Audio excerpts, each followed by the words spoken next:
everyone, welcome back to my channel. My name is Riley K. Jones. I'm a writer, teacher, and author tuber, and today we are going to talk about the book reads that I read in March. Let's get into it.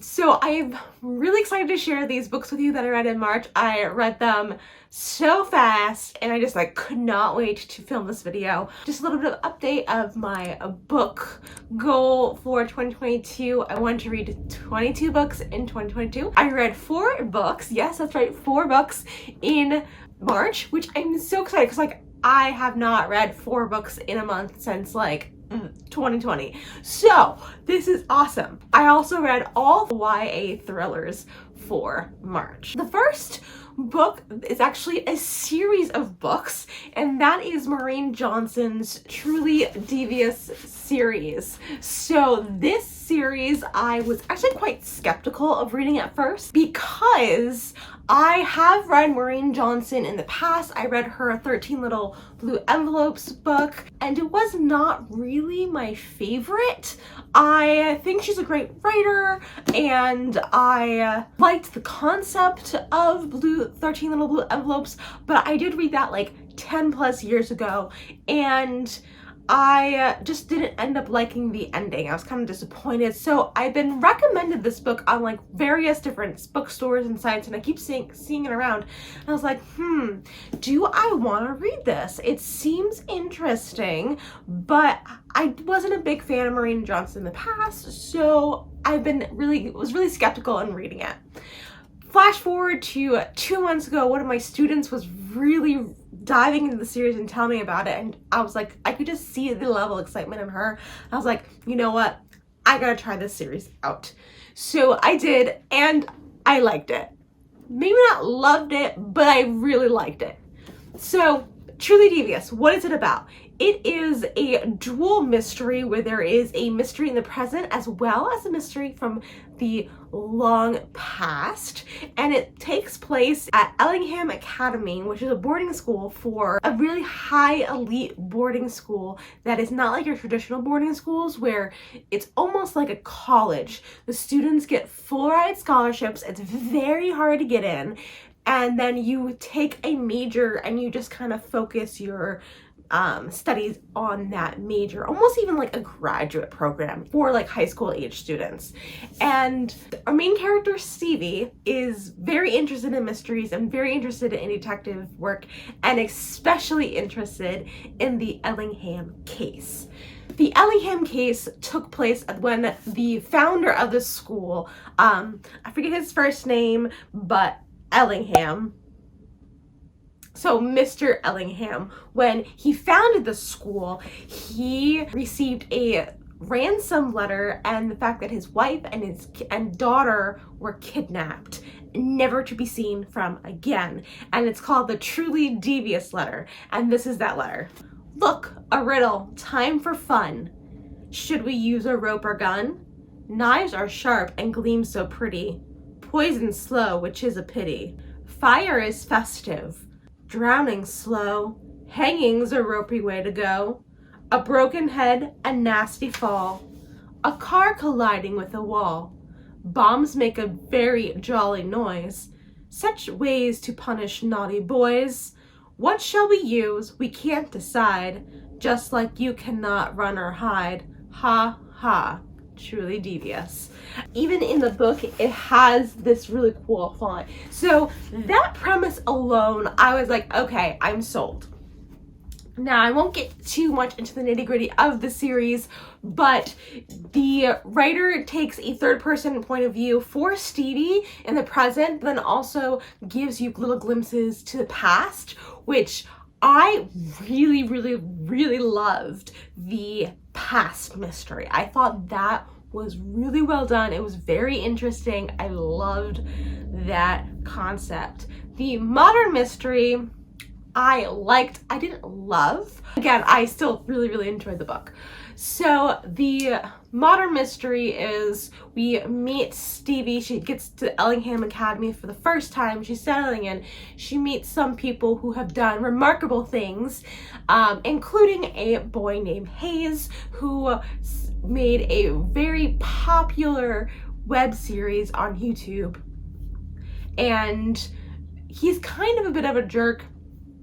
Kind of gets everyone to do his business for him, and then it finds out later while they're working on a project, he dies suddenly, and it's like, who killed him? So there's a little bit of like past and meets present mystery intertwined, and I really love that. All three books follow the Ellingham Ellingham mystery of like what happened. You think things are get solved, but there's still more twists and turns to that.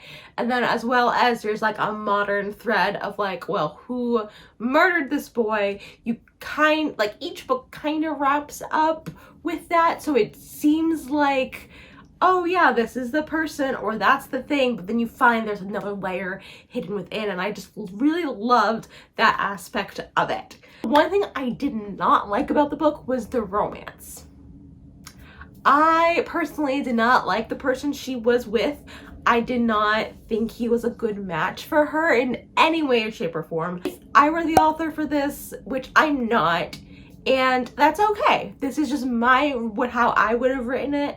I think I would have probably had her had that main attraction in the first book, but then gradually shift her away and get her away from this boy towards the end, like not have them be together at all. I guess that's a bit spoilery, so editing Rally will make sure to give you guys a note on that. But I did really love the mystery element of it. I thought there is really cool aspects and twists and turns. There's secret tunnels, there's benches of like, you know, 1920s and 30s, and like I love that kind of vibe. So it was a very good read. There is a standalone book in the same world with Stevie that I'm going to get. I think it's called The Box in the Wall. No, The Box in the Ground, something with a box. I will put the thing here that I am going to try to pick up a copy soon and get reading that. Highly recommend if you like YA thrillers, if you like mysteries, and if you like secret tunnels and even like the 1920s vibe and cold cases. Very interesting on that. The next book that I read, I actually got to read an ARC copy, and I was so excited to read this book and also so honored to be able to get an ARC copy of this book, and it is Alexis Dunn's Pretty Dead Queens. So Pretty Dead Queens is a standalone YA murder mystery that's kind of like Scream meets...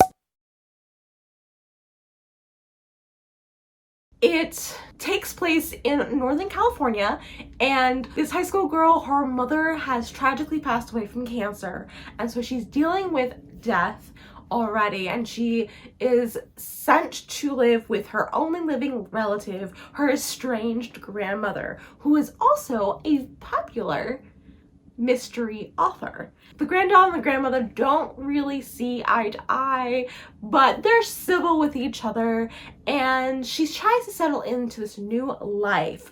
But little does she know, during the homecoming dance, her new friend is murdered in the same exact way as her grandmother's most famous book. And this is another like old mystery meets like new mystery. So there was an actual case when her grandmother was in high school where her best friend was murdered, and the police, like, you know, wrapped up the case, but the town is famous for this case, not only because of the murder, but also because her grandmother wrote a book, and the book got turned into a movie, and like the town kind of thrives, indirectly thrives off of this murder case. So that's a really fun twist in the whole like YA thriller vibe. I really liked the old meets new. I'm just vibing in that territory where like the two cases kind of collide. And so it seems like, is this a copycat murder, or is it the same murderer? Is the person who killed the first homecoming queen who's the same person who killed this homecoming queen? And so that was a really wild ride. I liked it a lot.